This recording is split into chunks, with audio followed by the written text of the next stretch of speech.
Piala Dunia udah mau beres bentar lagi. Biawak deh tuh, kenapa gue ngomong biawak. Lagian Piala Dunia masih lama kali, Mon.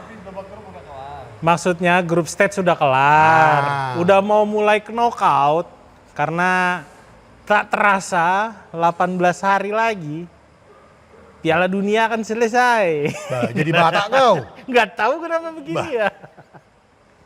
Aku yang Batak, kau orang Manado kau. Intinya nih udah ketemu nih semua nih. Jerman lawan Paraguay, Prancis lawan Swedia, South Africa lawan Kanada, Netherlands, Belanda lawan Maroko, Portugal lawan Kroasia, Spanyol lawan Austria, Amerika lawan Bosnia. Wow. Amerika lawan Bosnia. Oke deh. Belgia lawan Senegal, Brazil Jepang, Pantai Gading lawan Norwegia, Meksiko lawan Ekuador, Inggris kebanggaan kita semua, Kongo lawan Wan Bissaka. Argentina lawan Cape Verde, wah ini luar biasa, nanti kita bahas ya. Australia lawan Mesir. Salah. Hah? Salah. Australia lawan Mesir. Iya salah. Oh iya benar. Bisa ya Bang Patrick, tumben masuk. Swiss lawan Aljazair, Kolombia lawan Ghana. Di mana banyak kejutan terjadi dan akan kita bahas sebentar lagi. Bumper.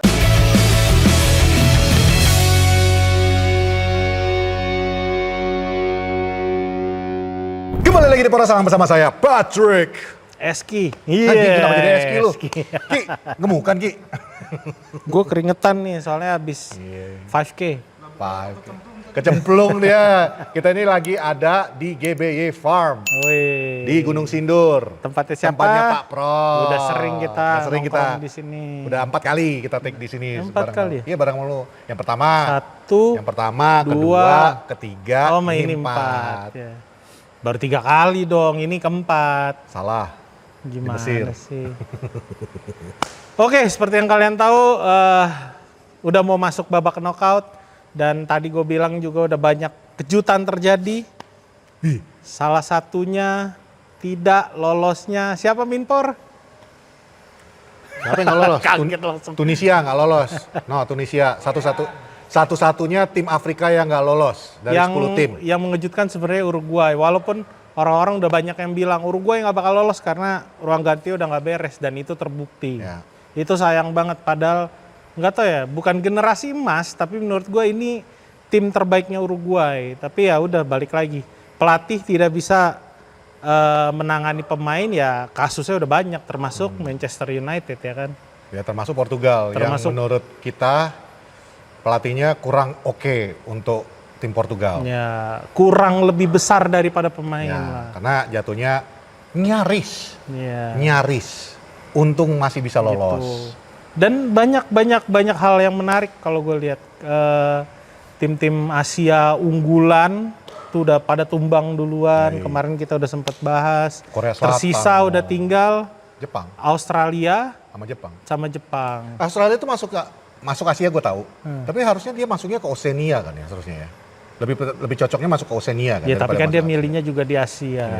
Curang lu cari tempat yang mana bisa lolos Piala Dunia tiap tahun. Iya. Tapi kita kan udah pernah hampir bisa ngalahin Australia. Yang mana yang 4-1? Korea Selatan kita pernah main. Jadi sebenarnya ada optimisme lah kalau Indonesia satu tim yang ngomong 2030. Ya gue paling sayangkan salah satu tim Asia yang nggak lolos adalah Korea Selatan. Kenapa? Karena permainan bagus ya. Iya permainan bagus, tapi di luar permainannya juga hype-nya mereka datang ke Piala Dunia 2026 ini sangat bagus kan. Disambut banget di Meksiko. Seperti apa tim warga Meksiko menyambut mereka, dan enak aja ngelihatnya. Tapi kan itu Meksiko karena rata-rata K-popers. Bukan, nah ini fun fact. Kenapa Meksiko dengan Korea Selatan begitu akrab di Piala Dunia 2026 nih? Itu urusannya di 2022 kemarin, ketika mereka di satu grup juga, berkat mereka waktu itu ngalahin siapa gue lupa, akhirnya Meksiko bisa lolos. Makanya tuh mereka jadi kayak amigos kan. Tapi di Piala Dunia kali ini gue ngelihat tim-tim tuan rumah sangat amat mendominasi kalau gue. Walaupun Amerika sempat kalah kemarin lawan Turki, tapi permainan ditunjukkan Amerika tuh memang pantas, dia bahkan mungkin kalau dia beruntung bisa sampai 16 besar. Kalau beruntung. Lawan berikutnya dia agak berat ya. Iya. Lawan Belgia kan kalau nggak salah. Bosnia masih bisa lolos lah. Maksud gue untuk ukuran tim yang udah lama banget nih pengen membuktikan diri sebagai negara sepak bola kedua yang dihuni pemain-pemain walaupun veteran, tapi dilihat sama pemain-pemain senior kan. Kalau udah mau umur 30-an something ya MLS sudah. Kalau gue pribadi, gue ngeliat Meksiko yang agak berat. Karena itulah tadi Ekuador itu udah yang dihadapinya itu Portugal. Iya. Ya, dan itu bisa menahan 0-0 dan sampai detik ini salah satu tim yang belum terkalahkan. Tapi kan keunggulan tuan rumah, mereka main di Meksiko juga. Betul. Dan lu tahu nggak kalau misalnya dia berhasil mengalahkan Ekuador, ketemunya berikutnya sama Inggris. Kemungkinan kalau bisa ngalahkan Kongo. Karena kita tahu Inggris ini udah banyak banget yang tumbang nih. Ya kan? Even Jets fans sekarang jadi tim inti, lo bayangin aja. Henderson kemarin main. Yang terakhir kemarin kena knock adalah Declan Rice. Ya. Yang cedera juga ya? Cedera juga. Declan cedera. Jadi kelar kan sih maksudnya kalau tengahnya itu ya lo ngandalin Konsa udah, nggak ada lagi. Siapa lagi? Ada Maino. Makanya gue bilang. Maino malah dapat kesempatan main dong. Gak pernah dimainin ini anak. Gue bingung sama Tuchel tuh, aduh. Ya. Padahal apa ya? Menurut gue dia waktu di Manchester United under Carrick dengan taktik yang sama bagus mainnya. Dia proven dia bisa ngejaga komposisi lini tengah dengan baik. Ini malah lebih milih Henderson kemarin. Gue nggak tahu apa karena Henderson udah umur 36, gue nggak tahu ya 36 atau 34 gue nggak tahu. Kalau itu gue mungkin coba membela Tuchel dikit lah ya. Nggak usah dibela. Nggak gue coba dikit aja. Maksudnya gini loh, Mon. Nggak fair. Orang itu kalau dipojokin terus tuh jadi pemarah kayak gua ya. Sebenarnya gini, berdasarkan interview kemarin, kan Tuchel mengatakan bahwa mereka ini semua punya peran yang penting di klubnya masing-masing. Yeah. Tapi untuk tim yang kali ini, mereka semua buy into my program katanya. Buy into artinya mereka mengikuti semua yang diomongin, dan itu adalah decision yang susah dari gua untuk lu tidak main. Termasuk Henderson itu juga kan dia nggak main selama ini kan. Morgan Rogers malah dapat starting lineup kemarin pertama kali dalam karir dia lah untuk di Piala Dunia, karena ini yang pertama juga buat dia. Jadi dia bilang ya we buy into this program, bahwa tujuan kita itu bukan individu lagi, tapi lebih kepada kita mau progres lebih jauh lagi. Nah itu udah keren tuh omongan Tuchel. Begitu Bellingham ditanya, kata manajer kalian bahwa kalian akan lebih baik lagi di knockout stage, bahwa ini semua kalian buy into gini. Jawaban Bellingham nih ketahuan belum dikasih PR arahan. Dikasih arahan. Dia cuma jawab, ya hopefully, mudah-mudahan kata. Kayak nggak yakin gitu dia ngomongnya. Gue langsung, ya tadi gue udah semangat dengerin manajernya, bintangnya mengatakan mudah-mudahan. Pat, menurut lo Portugal chancesnya gimana nih? Gue berharap. Ngelihat kemarin baru menang 5-1. Enggak, sebelum kemarin lah. Oh, yang sebelumnya. Pertandingan sebelumnya lawan Uzbekistan ya kan? Ya kali gitu. Cuman ajaibnya bisa menang 5-1 dan akhirnya Ronaldo bikin 2 gol dan hampir hat-trick. Berkali-kali hampir. Sebenarnya gini, kalau gue bilang di pertandingan yang itu, Mon. Portugal tuh bisa menang banyak. Bisa 6, 7, 8 asal lu nggak ngarahin bolanya semua. Kelihatan banget menit-menit terakhir itu semua ngarahin supaya Ronaldo bisa hat-trick. Kan gue udah bilang berkali-kali settingan permainannya Martinez yang tidak bisa melatih ini. Terlihat seperti mensupport Ronaldo. Chancesnya terlalu banyak sih menurut gue. Dan sebenarnya kalau kita bilang kita nggak nyalahin pemain-pemain, gue jujur gue nggak nyalahin pemain. Ini lebih kepada pelatih.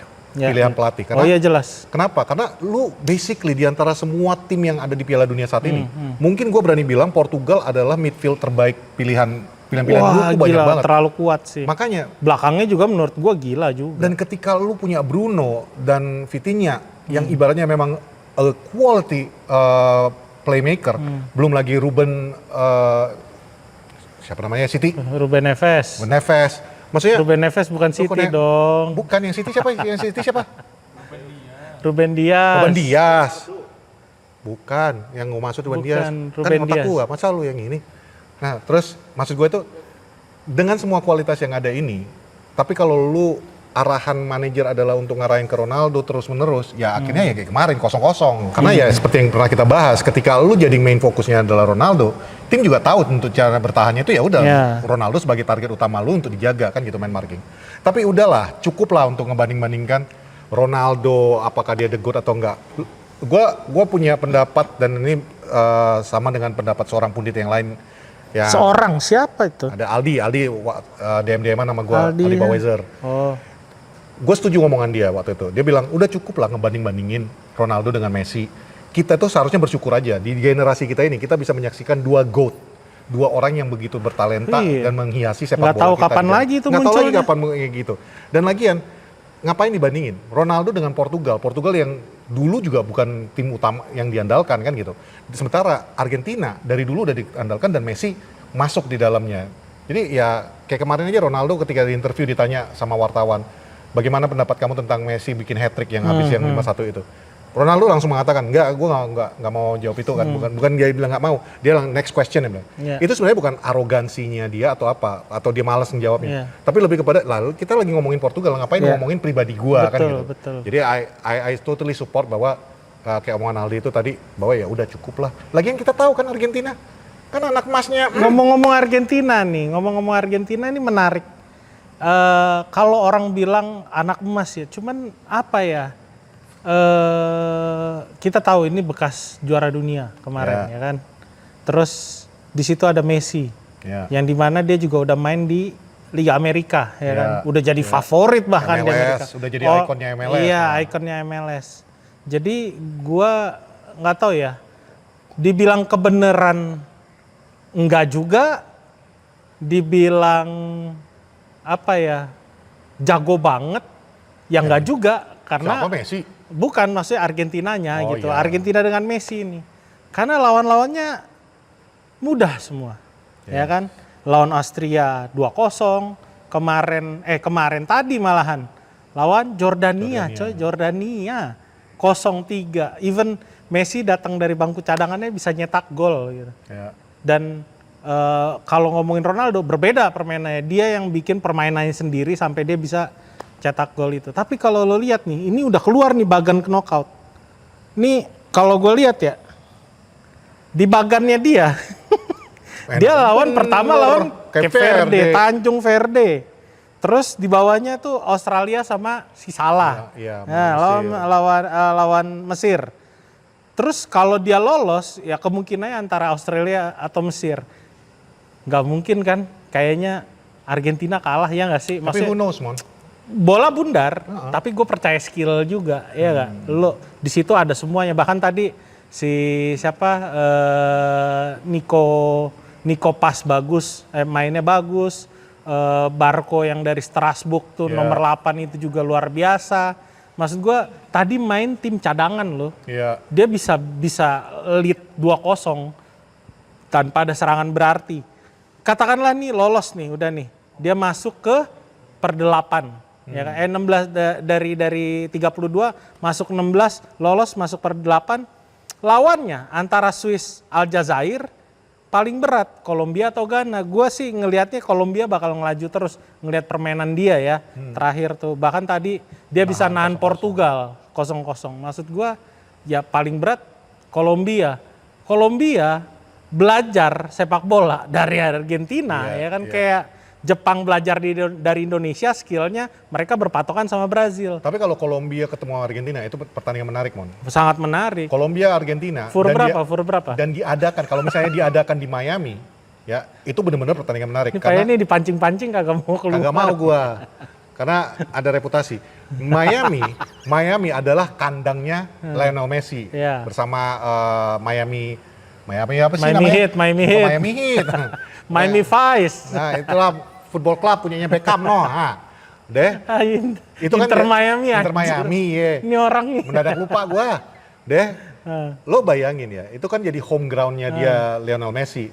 Ya walaupun bukan Argentina secara keseluruhan. Tapi itu juga Kolombia, fun fact, itu adalah utaranya dari Kolombia, Miami itu. Jadi betul-betul sedekat itu. Makanya di Miami juga banyak orang Kolombia kan. It will be a good game lah menurut gua kalau misalnya bisa ketemu Kolombia dengan Argentina.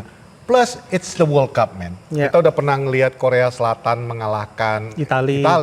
Kita udah pernah ngelihat walaupun friendly ya, Jepang melawan Brazil lawan Inggris juga menang. Lawan Inggris juga menang. Jadi anything can happen di sepak bola Piala Dunia. Cuman ya kalau ngelihat bagannya bener, gue setuju sama lu, Mon. Perjalanannya tuh jauh lebih enak. Sementara di sisi lain dari atas dari bawahnya. Tar dulu, sebelum ke sana, even kalau dia lolos lagi, misalnya katakan lolos lagi, menurut gue itu baru pertandingan menarik. Karena di bagian di atasnya itu ada Brazil Jepang yang akan berlaga besok nih. Iya, besok. Terus di bawah juga masih ketemu Inggris dulu. Iya. Masih ketemu Inggris dulu. Iya, enggak, maksud gue Brazil Jepang, Pantai Gading Norwegia, Meksiko Ekuador, Inggris Kongo. Katakanlah ya, maju terus nih Brazil nih. Itu baru partai menarik di semifinal itu juga gitu kan. Lanjut. Sementara di bagian sebelahnya, kalau kita kayak kan kita sama-sama di awal udah kita bilang ini poros Portugal untuk musim ini kan. Portugal seandainya lolos nih pertandingan besok, dia pertama ini akan ketemu dengan Kroasia yang kita udah mengatakan bahwa Kroasia ini udah menua. Tapi melihat pertandingan yang tadi lawan Kolombia, gue juga nggak yakin, cuy. Berat. Cuman seandainya lolos nih, abis Kroasia, yang nunggu dia men, Jerman, Prancis, Spanyol dulu. Abis kalaupun lolos dari Spanyol, juga antara Jerman atau Prancis. Berat. Tapi kalau dia bisa sampai ke final dan juara, that's the true champions kalau menurut gua. Karena yang lu kalahkan bukan Cape Verde, bukan Kongo, bukan gila itu. Tapi ya again kalau. Ini kan kalau. Justru itu menarik sih sebenarnya bagian atasnya itu benar-benar bunuh-bunuhan semua dari awal kayak Gianni Infantino mencoba menyingkirkan semuanya demi Messi. Karena betul-betul bagannya itu udah enak banget dan ditambah lagi it's no secret lah ya, Inggris itu bukan favoritnya FIFA juga kan. Jadi biar nggak kelihatan banget nih, kita masukin lah di situ ada Brazil. Karena ini nilai jual, Mon. Dia tetap butuh jualan kan. Inggris sama Brazil nih kita taruh di situ. Jangan lupa juga nih, Mbappe cuman beda 2 gol. Sama tadi berarti 3 gol ya? Enggak. Sama tadi Messi 19 gol kan total ini semua. Mbappe 17, 2 gol selisih. 17 dan total Piala dia Dunia nyetak kan? gol ya kemarin ya. Belum ada. Belum ada. Iya, masih beda 3. Oh ya.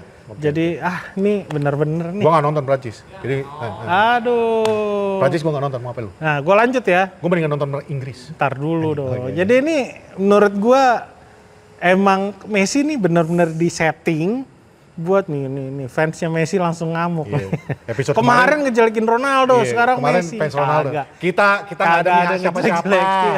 Ini ngelihat fakta di lapangan. Lo lihat nih Jerman possibility ketemu Prancis tuh udah dari 16 besar. Jadi chances Mbappe buat ngejar golnya Messi juga mungkin amit-amit berhenti di situ gitu kan. Kalaupun dia lolos lagi ya lawannya ya berikutnya yang berat si grupnya Inggris, Spanyol itu kan bukan main happy-happy kan. Sedangkan ya yang tadi gue ngomong Argentina udah tinggal kayak gue tinggal nunggu Kolombia aja nanti di atas. Again, kayak kita bilang tadi Mon, ini kan sepak bola Piala Dunia ini apa aja bisa terjadi. Lu gue bayangin nggak kalau sampai Cape Verde bisa nahan 0-0 sampai 120 menit, masuk ke penalti shootout, dan akhirnya kipernya nepis, dan Cape Verde yang lolos ke berikutnya, itu baru Piala Dunia yang the best menurut gue. Sama ini ya, ini bisa bukan karena gue nggak suka Argentina, tapi kita kan semua butuh fantasinya. Sama ini juga bisa dijadiin reels nih gue ngomong nih. Jepang ngalahin Brazil nih, 3-2. Anjay. Masalah Takefusa Kubo udah bisa main lawan Brazil. Sorry. Gokil. Itu gila loh. Tsubasa yang bilang tahun 2026 Tsubasa lawan Brazil kejadian anjir. Ini gua sorry kalau kali ini gua dukung timnya Pak. Gua dukung timnya Pak Prot nih. Kunya bakal selebrasi ini 3 kali. Tapi yang pasti pertandingan Brazil Jepang perlu banget ditonton gitu. Malam ini Mon. Malam ini. Besok malam ya. Ntar malam kan. Enggak dong malam ini kan naiknya besok. Afrika Selatan. Malam ini. Iya, siapa? Iya. Kalian yang mau nonton, menurut gua hype yang paling dapat langsung ke Litium. Di situ tempat nobar enak, asik. Oke. Brazil Jepang. Yoi, Brazil Itu Jepang. pasti jam 11. Jam 12. Jam 00 ya. Jam Dan 11 tuh udah ngomong. Sebenarnya kalau sekarang ini udah banyak pertandingan yang memang wajib lu tonton sih. Ya. Pasti semuanya. Karena Cuman kan Brazil bahkan Jepang duluan. bahkan kayak Inggris lawan Kongo aja. Ya, itu Gue wajib lu ngebayangin tonton. Wan Bissaka yang lahir di Kodron deket Manchester ngalahin Inggris. Wah, Itu kelar itu sih. berita sih itu. Itu bisa jadi kayak Beckham dia balik ke West Ham. Makan tuh Jets fans. Nah, tapi ini one more fact. Kalau kita tadi ngomongin si Messi dengan 19 golnya di Piala Dunia dan ini Piala Dunia ketiganya dia. Keempat apa ketiga ya? Gue lupa. Apa? Messi. Ini ketiganya atau keempat? Keempat. Keempat ya. Udah dengan 19 gol. Ada satu rekor lagi yang tercipta nih. Yang udah ngelewatin rekornya Gary Lineker. Siapa tuh? Harry Kane. Oh, Harry Kane. Sudah mencetak 10 gol. Jauh amat ya dari Messi ya. Iya benar. Tapi itu udah Jomplang. sebuah prestasi buat Inggris itu. Karena Harry Kane dengan golnya kemarin untuk Inggris, umpan indah banget dari Jude Bellingham. Itu slow motion banget itu umpannya. Akhirnya bisa mencetak 10 gol buat Inggris di turnamen Piala Dunia. Dan ada satu rekor lagi. Jordan Henderson ini adalah turnamen ketujuh dia internasional, Piala Dunia dan Euro. Ini adalah turnamen ketujuh dia, which is paling banyak di antara pemain-pemain ini. Kayak rata-rata negara-negara yang menyertakan pemain tuanya di pertandingan terakhir mereka tuh masukin pemain yang di bawah itu kayak Nagatomo-nya Jepang. Terus si siapa lagi? Banyak lah ya. Banyak. Dan termasuk mungkin itu yang jadi pertanyaan kan kenapa Jordan Henderson yang diutamakan daripada Kobe Mainu, terus kenapa Morgan Rogers yang diutamakan, Oli Watkins, semua kan ibaratnya ini lu udah gue bawa, ya udah gue mainin dulu semua. Walaupun Inggris udah ketahuan nih, the possibility of lu nggak lolos grup juga nggak ada, paling posisi 1 atau posisi 2 kan gitu. Cuman yang menurut gue kalau Inggris kali ini, Mon, I have to say, I'm a little bit concerned dan I'm a little bit happy. Concernnya gue, Inggris kan bermain dengan wing nih, mengandalkan winger banget. Sementara lu bawa 4 winger, ya, Rashford, Madueke, Saka, sama satu lagi siapa ya? Gue lupa. Woi, kameraman Arsenal, siapa satu lagi? Saka, Madueke, Rashford, satu lagi siapa? Bukan winger. Winger yang dibawa, sayap. Ya itulah. Oh iya, Rogers. Morgan Rogers. Tapi dengan 4-4 ini, yang akhirnya benar-benar bisa jadi winger tadi pagi adalah Jude Bellingham. Which is, that's a concern for me. Dan permainan Inggris secara overall juga belum, kalau gue sih belum terlalu puas ya. Masih ya oke lah. Makanya gue bilang, lawan Kongo kalau lu mulai ngaco lagi, bisa jadi Kongo yang lolos. Ada alasannya dia dipecat Chelsea. Yes. Iya kan? Iya betul. Gitu. Maksud gua dia bisa ngeracik permainan tapi begitu kebaca dia nggak bisa ngerubah permainan. Betul. Itu Padahal kelemahannya Tuchel. Padahal ya. Coba kalau lu bawa Foden. Coba kalau lu bawa si Palmer. Lo bisa main 4-3-3, Iya. lo bisa main 5-3-2, 5-3-2. Berapa? 3-4-3. 3-4-3. Tapi dia nggak pernah main 3-4-3 juga sih. Nah, kualitasnya Foden sama Palmer juga jauh di atasnya Morgan Rogers sih kalau kata gue. Ya intinya banyak kekurangan yang kita udah bahas lah dari Inggris. Bahkan tadinya gue meragukan dia bisa lolos group stage. Hampir kan. Ya. Luar biasa sih Inggris, mudah-mudahan lu melaju jauh. Mudah-mudahan ketika Argentina ketemu sama Inggris, harapan gue satu. Karena walaupun musim ini gue dukung Portugal, itu udah gue cuma pengen udah nyaman lah, udah enak mainnya. Enggak, gue cuma pengen Inggris ngalahkan Argentina untuk ngebalas tahun 80 Hands of God. Nah itu aja. Yang kita kalah sama Owen bikin gol terus habis itu dibalas sama Batistuta itu tahun 90-an bukan sih? Enggak. 2002 bukannya? Apa 98 ya? 98. Batistuta udah gak main bang. Masih main ya? Masih dong kan 2001 di AS Roma. Gimana sih ente? Ya intinya semua tahu lah Inggris ini musuh besarnya Argentina. Dan itu akan jadi partai yang sangat menarik kalau dua-duanya ketemu di semifinal. Kan ini benar-benar musuh bebuyutan nih. Baik itu dari sepak bola maupun dari sejarahnya mereka. Iya. Karena Inggris sempat mengokupansi bagian negara pulau bagian milik Argentina kan gitu. Jadi ya itu panjang lah ceritanya mereka. Cuman ya dari sisi sepak bolanya mungkin karena ya Diego Maradona dengan hands of God-nya itu masih belum terlupakan. Anyway, kalau gue ngelihat update MU ada nggak nih? Belum, ini dulu gue tanya. Gue mau nanya-nanya lu dulu nih. Apa nih? Dari semua yang pertandingan-pertandingan yang ada ini, gue pengen tanya ke lu. Quick question aja.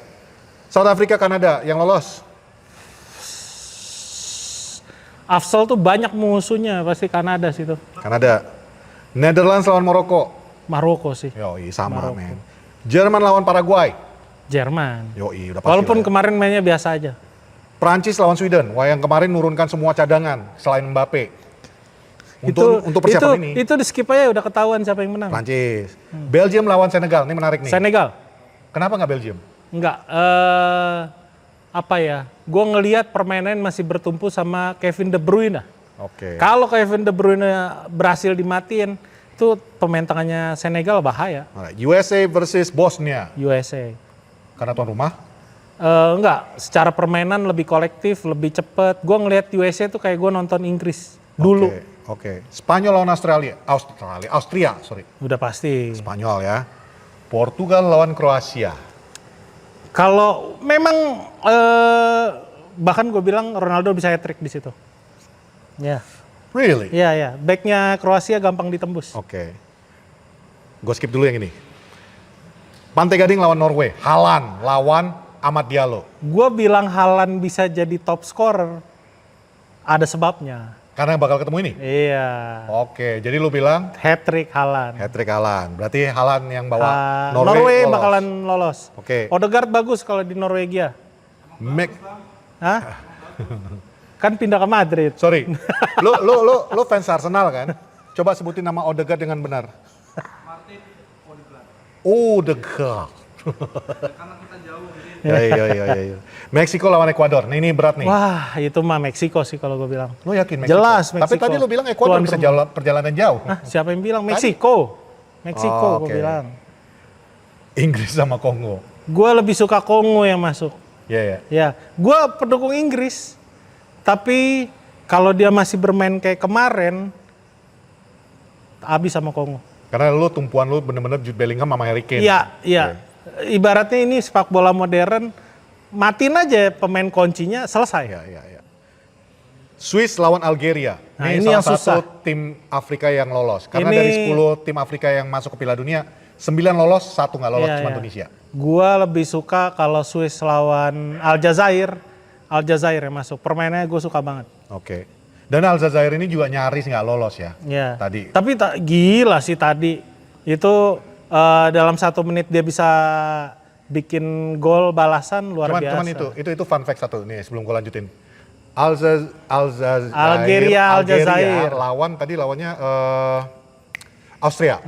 Ya. Itu sebenarnya mereka bisa aja main sabun. Kayak waktu Bukan main sabun, kalau gue bilang itu main aman aja kayak laga pertama Jepang lawan Belanda. Ibaratnya lu sama-sama 0-0 dua-duanya lolos. Iya. Tapi detik-detik terakhir Algeria punya ide, gua serang lu katanya. Dapat Mahrez bola kan. Dapat kan. Dan akhirnya Austria juga bilang, wah kacau lu.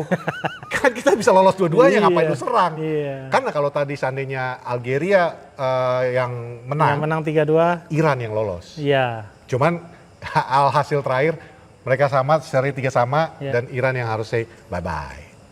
Sayang sih, padahal Iran termasuk yang oke juga. Ya. Berikutnya Kolombia lawan Ghana. Wah, ini yang susah sebenarnya. Yoi. Gue agak susah. Gue mau bilang Kolombia, tapi Ghana lini tengahnya tuh kuat banget. Ya, mungkin Kolombia sih. Kolombia yang lolos Karena ya. pemain mudanya luar biasa semua. Siapa? Hah? Siapa? Arias, terus Richard Rios yang Oke, sempat ya. diincar MU.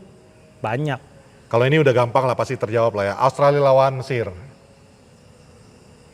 Gue lebih suka Australia. Serius? Ya, gue lebih suka Mau Australia. salah lu nggak mau ngeliat jauh? Enggak. Wah, oke.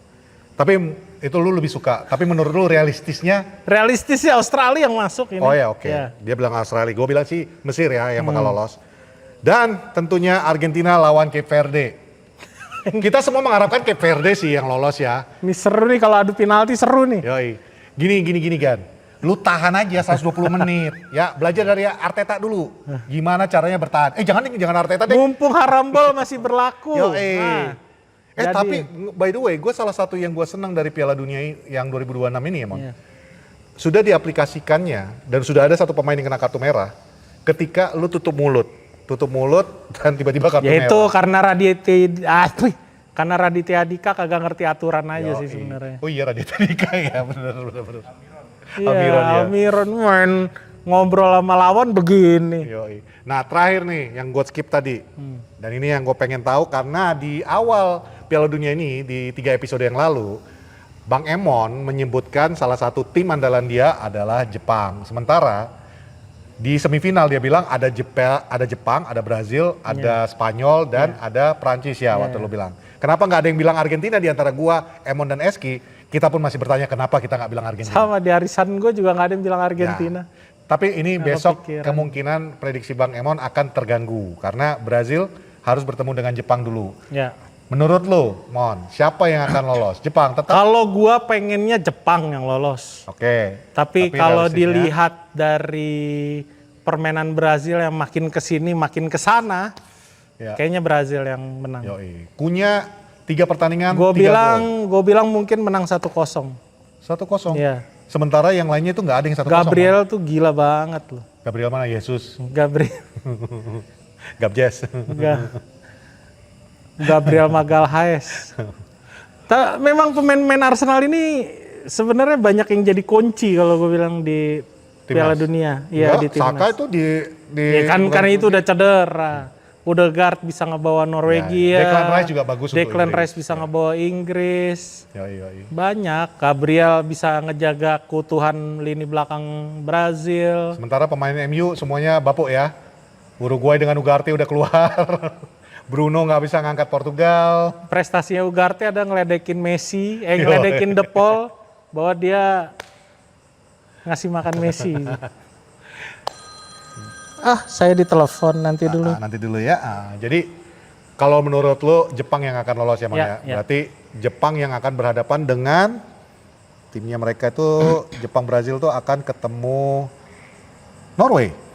Ya, Norway lawan Pantai itu Gading. akan lebih fair sih maksud gua untuk perjalanan ke depannya karena di grup mereka itu kan lumayan oke kan. Lu nggak merasa bahwa Brazil yang akan lolos, cuma lu harapkan Jepang yang Iya, lolos. sebenarnya gue mengharapkan Jepang tapi realistisnya ya Oke. Brazil sih. Jadi itu kita udah bantu untuk kalian pasar taruhan kalian. Kalian tahu kan kami Anjing, setiap omongan kita kenapa tuh jadi- jadi realistis ya. Kita udah 3 kali ngasih prediksi 3-3-nya benar. Iya, Pur 3/4 Jepang Nah. tuh, anjay. Pur 3/4, sape lu. Kalau kalah lu samperin dia. Oke, Seru-seru. untuk Manchester United update nggak ada ya? Belum ada update karena apa-apa. Matheus Fernandes juga masih ke blocking lah, gue nggak tahu lah. Mungkin update yang gua belum tahu benarnya atau tidak karena MU sendiri tidak ada memposting adalah perihal dari Lewis Hall yang terus digadang-gadang sudah bersedia untuk bermain untuk Oh Manchester paling United. ini si Chidobe dipinjemin ke Kolm. Ya, kita lihat aja lah musim depan seperti apa. Untuk Mudah-mudahan saat jadi ini, situ anak.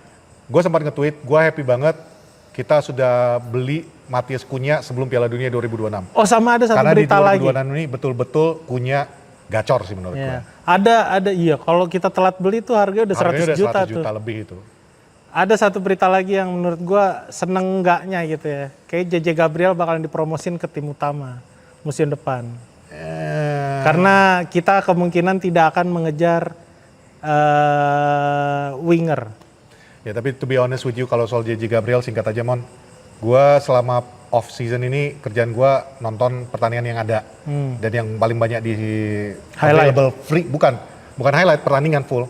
Tapi yang free dari MU TV itu adalah reserve kan.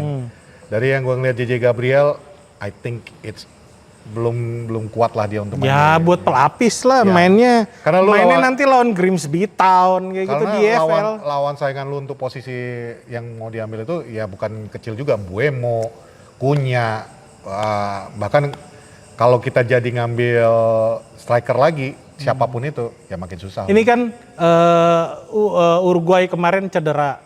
Ugarte udah dipastikan kemungkinan semusim nggak akan bisa main. Yang artinya juga nggak bisa dijual. Tapi karena aturan FIFA, kalau pemain dari suatu klub gajinya maksimal 120.000, dia cedera di pagelaran sepak bola yang digelar sama FIFA, gajinya akan diganti 100%. Oleh FIFA? Iya, jadi kemungkinan MU tetap bisa beli pemain karena gajinya aman, di cover sama FIFA. Itu nilai plusnya. Jadi kemungkinan kita cari pemain baru tetap terbuka untuk di midfielder. Itu masalahnya ada possibility kita nggak ngambil winger karena cederanya Ugarte, ya kan? Artinya kita kan harus nutup lini tengah. Dari kemarin udah ada Summerville, ya siapa Diomande, even siapa winger? Lupa gue, ada 3 orang lah yang lagi diincar. Kalian kalau mau kalian tahu komen di bawah. Itu kemungkinan nggak akan diambil karena Ugarte cedera, jadi pasti pembelian pemain buat nutup lini tengah. Oke, ada lagi yang mau diupdate? Oke, jadi mungkin itu aja. Tapi sebelum penutupan, gue cuma mau mengeluarkan satu statement aja pribadi. Gue kurang senang lihat FIFA, jujur aja. Kenapa? Karena gini Mon, gue jadi teringat waktu tahun 2020 kita seharusnya menjadi tuan rumah Piala Dunia U20. Tapi karena Indonesia menolak Israel datang untuk bermain di Indonesia, jadi Piala Dunia dibatalkan di Indonesia dan dipindahkan ke negara lain. Sementara anak emas itu berlaku di FIFA menurut gua. Ketika Amerika nggak mengizinkan Iran menyentuh kakinya dan nginep di Amerika dan terpaksa akhirnya di Meksiko, kenapa Amerika nggak dicoret sebagai tuan rumah Piala Dunia? Jadi for me, kalau lu memang mau fair FIFA, dan lu dulu bilang sepak bola itu nggak ada tempat untuk politik. No racism, apalah, bullshit. Itu bullshit sih menurut gua, karena Indonesia should have had that World Cup. Itu aja sih dari gua. Gua Patrick. Dan gue Raymond. Dari belakang kamera, full team. Ada kameraman Arsenal, ada Minpor, ada Pak Prot, ada Bu Prot. Ada Lele juga, oke. Dan ada bos kita, Pak Renjana, oke? Pak Renjan. Itu aja, kita Poros Salang, bye. Dah. Ini endingnya gini. Wih.